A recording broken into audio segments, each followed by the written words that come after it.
সঙ্গীত শিল্পী সাবরিনা পড়শি গান ছাড়াও অভিনয়েও নাম লিখিয়েছেন তিনি। 2 বছর ধরে বেশ কিছু নাটকে অভিনয় করেছেন এই শিল্পী।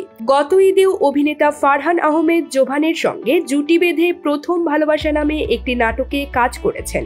সেখানেও এই গায়িকা রেখেছেন মেধার ছাপ। ফলে বরাবরের মতো ভিউ এবং দর্শকপ্রিয়তায়ও এগিয়ে ছিল পড়শির অভিনয়ের নাটকগুলো।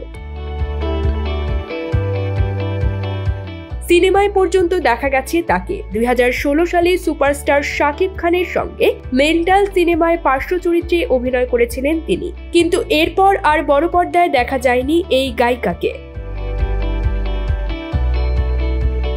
জানা গেল কোনো রকম ছোট পর্দায় পড়শিকে দেখা গেলেও বড় পর্দায় তাকে একেবারেই দেখা যাবে না, কারণ সিনেমার জন্য কাজ করার আগ্রহ এই শিল্পীর নেই বললেই চলে। সম্প্রতি এক টেলিভিশন সাক্ষাৎকারে নাটক চলচ্চিত্রে কাজ করার প্রসঙ্গে কথা বলেন তিনি। সেখানে চলচ্চিত্রে আর তাকে দেখা যাবে না বলে সরাসরি জানিয়ে দেন এই শিল্পী। পড়শির কথায় তার অভিনয় শুধুমাত্র নাটকের মধ্যেই সীমাবদ্ধ রাখতে চান, এর বাইরে আর তাকে দেখা যাবে না। তিনি বলেন, নাটক পর্যন্ত ঠিক আছে।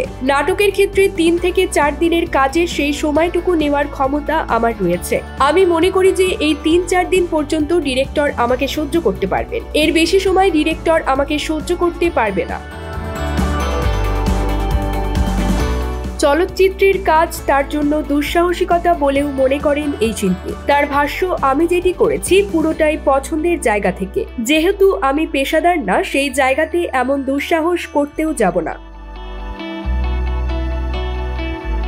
শনিবার মুক্তি পেয়েছে পড়শির ডুয়েট গান ভালোবাসা বলে কি তারে। গানটিতে একই সঙ্গে কণ্ঠ দিয়েছেন সঙ্গীত শিল্পী ইমরান মাহমুদুল। কিছু গল্পের নাম থাকে না নামের একটি নাটকের গান এটি। গানটির সুর ও সঙ্গীত পরিচালনায় ছিলেন রেজওয়ান শেখ। সুলতান এন্টারটেইনমেন্টের ব্যানারে প্রকাশ হয়েছে গানটি।